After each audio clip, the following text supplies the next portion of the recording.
ಎಲ್ರಿಗೂ ನಮಸ್ಕಾರ. ಬನ್ನಿ, ಇವತ್ತು ನಾವೊಂದು ಅದ್ಭುತವಾದ ಕತೆಯ ಆಳಕ್ಕೆ ಇಳಿಯೋಣ. ಕಾಂತಾರ ಸಿನಿಮಾದ ಮೂಲಕ ಇಡೀ ಜಗತ್ತಿಗೆ ಗೊತ್ತಾದ ತುಳುನಾಡಿನ ಆ ಶಕ್ತಿಶಾಲಿ ದೈವ ಪಂಜುರ್ಲಿಯ ಬಗ್ಗೆ ಇನ್ನಷ್ಟು ತಿಳ್ಕೊಳ್ಳೋಣ.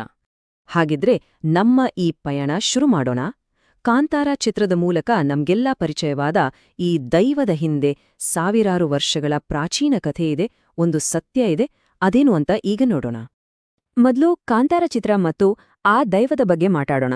ಸ್ಥಳೀಯವಾಗಿ ತುಂಬಾನೇ ಆಳವಾಗಿ ಪೂಜಿಸ್ಕೊಂಡು ಬರ್ತಿದ್ದ ಈ ದೈವ ಒಂದೇ ಒಂದು ಸಿನಿಮಾದಿಂದ ಇಡೀ ಪ್ರಪಂಚದ ಗಮನ ಸೆಳೆದಿದ್ದು ಹೇಗೆ, ಅದನ್ ಮೊದಲು ಅರ್ಥ ಮಾಡ್ಕೊಳ್ಳೋಣ.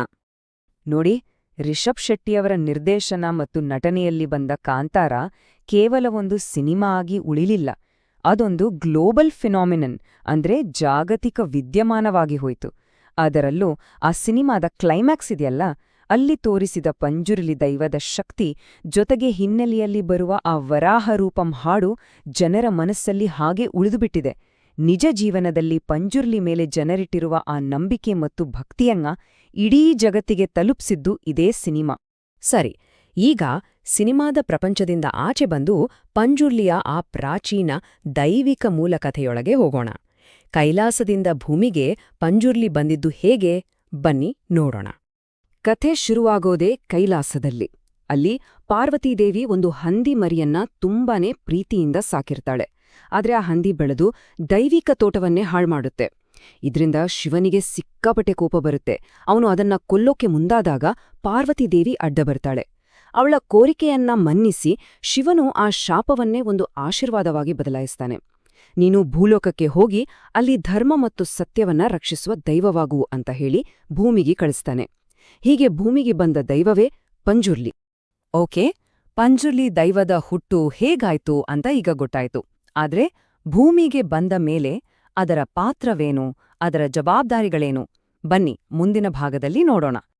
ಇಲ್ಲಿ ಒಂದು ಇಂಟ್ರೆಸ್ಟಿಂಗ್ ವಿಷಯ ಇದೆ ಗೊತ್ತಾ? ಪಂಜುರ್ಲಿ ಅನ್ನೋ ಹೆಸರಿಗೆ ಅರ್ಥವೇನು? ಇದು ತುಳು ಭಾಷೆಯ 2 ಪದಗಳಿಂದ ಬಂದಿದೆ. ಪಂಜಿ ಅಂದ್ರೆ ಹಂದಿ ಮತ್ತು ಕುರುಳಿ ಅಂದ್ರೆ ಮರಿ, ಅಂದ್ರೆ ಹಂದಿಯ ರೂಪದಲ್ಲಿರುವ ದೈವ ಅಂತ. ಅದರ ಹೆಸರಲ್ಲೇ ಅದರ ಇಡೀ ಕಥೆ ಅಡಗಿದೆ ಅಲ್ವಾ? ಹಾಗಿದ್ರೆ ಈ ದೈವದ ಮುಖ್ಯ ಜವಾಬ್ದಾರಿಗಳೇನು? ಮೊದಲನೆಯದು ಪಂಜುರ್ಲಿ ಕೃಷಿಯನ್ನ ಕಾಪಾಡೋದು. ರೈತರು ತಮ್ಮ ಹೊಲ ಗದ್ದೆಗಳನ್ನ ಕಾಡು ಪ್ರಾಣಿಗಳಿಂದ ರಕ್ಷಿಸುವಂತ ಈ ದೈವವನ್ನ ಬೇಡ್ಕೋತಾರ. ಎರಡನೆಯದು ಮತ್ತು ಅತೀ ಮುಖ್ಯವಾದದ್ದು ಪಂಜುರ್ಲಿ ಸತ್ಯದ ಪಾಲಕ, ಅಂದ್ರೆ ನ್ಯಾಯ, ಸತ್ಯ ಮತ್ತೆ ಕೊಟ್ಟ ಮಾತನ್ನ ಕಾಪಾಡೋದು. ಯಾರು ಮಾತು ತಪ್ಪುತ್ತಾರೋ ಅವರಿಗೆ ಶಿಕ್ಷೆ ಗ್ಯಾರಂಟಿ ಅನ್ನೋದು ಅಲ್ಲಿನ ಬಲವಾದ ನಂಬಿಕೆ. ಇದೇ ಕಾರಣಕ್ಕೆ ತುಳುನಾಡಿನಲ್ಲಿ ಪಂಜುರ್ಲಿಯನ್ನ ಒಪ್ಪತಿಯ ದೈವ ಅಂತಾನೂ ಕರೀತಾರೆ. ಅಂದ್ರೆ ಕೊಟ್ಟ ಮಾತನ್ನ ಉಳಿಸುವ ದೈವ ಅಂತ. ಸತ್ಯ ಮತ್ತೆ ಪ್ರಮಾಣಗಳನ್ನ ಕಾಪಾಡೋದೇ ಇದರ ಅತಿದೊಡ್ಡ ಕರ್ತವ್ಯ. ಕಥೆ ಇಲ್ಲಿಗೆ ಮುಗಿಯಲ್ಲ. ಪಂಜುರ್ಲಿ ಒಬ್ಬಂಟಿಯಲ್ಲ, ಅದಕ್ಕೊಂದು ಉಗ್ರ ರೂಪದ ಸಂಗಾತಿಯೂ ಇದೆ. ಹೌದು, ಪಂಜುರ್ಲಿಯ ಆರಾಧನೆ ನಡೆಯುವಾಗ ಹೆಚ್ಚಾಗಿ ಗುಳಿಗ ದೈವದ ಪ್ರಸ್ತಾಪ ಬಂದೇ ಬರುತ್ತೆ. ಹಾಗಾದ್ರೆ ಯಾರು ಈ ಗುಳಿಗ? ಈ ಜೋಡಿಯ ಸಂಬಂಧ ಇದೆಯಲ್ಲ, ಅದು ತುಂಬಾನೇ ವಿಶೇಷ. ಒಂದ್ ಕಡೆ ಪಂಜುರ್ಲಿ ಶಾಂತ ಸ್ವರೂಪಿ, ಅಳೆದು ತೂಗಿ ನ್ಯಾಯ ಕೊಡುತ್ತೆ. ಇನ್ನೊಂದು ಕಡೆ ಗುಳಿಗ ರೌದ್ರ ಸ್ವರೂಪಿ, ಪಳಗದ ದೈವಿಕ ಕೋಪವನ್ನ ಪ್ರತಿನಿಧಿಸುತ್ತೆ. ಇವರಿಬ್ಬರನ್ನ ಅಣ್ಣ ತಮ್ಮಂದರ ಹಾಗೆ ಅಥವಾ ಜೊತೆಗಾರರ ಹಾಗೆ ನೋಡ್ತಾರೆ. ಒಟ್ನಲ್ಲಿ ಈ ಜೋಡಿ ದೈವಿಕ ಶಕ್ತಿಯ ಒಂದು ಸಂಪೂರ್ಣ ಸಮತೋಲನವನ್ನ ತೋರಿಸುತ್ತೆ. ಸರಿ, ನಾವು ಈಗ ನಮ್ಮ ಚರ್ಚೆಯ ಕೊನೆಯ ಹಂತಕ್ಕೆ ಬಂದಿದ್ದೇವೆ. ಪಂಜುರ್ಲಿ ಅನ್ನೋದು ಕೇವಲ ಒಂದು ಪುರಾಣ ಕಥೆಯಲ್ಲ, ಅದು ಇವತ್ತಿಗೂ ತುಳು ಸಂಸ್ಕೃತಿಯಲ್ಲಿ ಜೀವಂತವಾಗಿರುವ ಒಂದು ಸಂಪ್ರದಾಯ. ಈ ಒಂದು ವಾಕ್ಯ ಎಲ್ಲವನ್ನೂ ಹೇಳುತ್ತೆ. ಪಂಜುರ್ಲಿ ಕೇವಲ ಒಂದು ದೈವವಲ್ಲ, ಅದು ತುಳು ಜನರ ಜೀವನದ ಒಂದು ಅವಿಭಾಜ್ಯ ಅಂಗ. ಈ ನಂಬಿಕೆ ಆ ಜನರ ಬದುಕಿನೊಂದಿಗೆ, ಅವರ ಅಸ್ಮಿತೆಯೊಂದಿಗೆ ಎಷ್ಟು ಆಳವಾಗಿ ಬೆರೆತು ಹೋಗಿದೆ ಅಂತ ಇದು ತೋರಿಸುತ್ತೆ. ಹೌದು, ಜನರ ದಿನನಿತ್ಯದ ಬದುಕಲ್ಲಿ ಪಂಜುರ್ಲಿಯ ಪಾತ್ರ ತುಂಬಾನೇ ಸ್ಪಷ್ಟ. ಅನ್ಯಾಯ ಆದಾಗ ನ್ಯಾಯ ಕೊಡುವ ಶಕ್ತಿಯಾಗಿ, ಮತ್ತೆ ಕಷ್ಟ ಬಂದಾಗ ಧೈರ್ಯ ತುಂಬುವ ಸಮಾಧಾನದ ಮೂಲವಾಗಿ ಜನರು ಈ ದೈವವನ್ನ ನಂಬ್ತಾರೆ.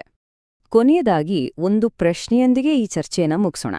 ಒಂದು ನಿರ್ದಿಷ್ಟ ಪ್ರದೇಶದ ಪ್ರಾಚೀನ ನಂಬಿಕೆಯೊಂದು ಹೀಗೆ ಜಾಗತಿಕ ಮಟ್ಟದಲ್ಲಿ ಸದ್ದು ಮಾಡಿದಾಗ ಏನಾಗಬಹುದು?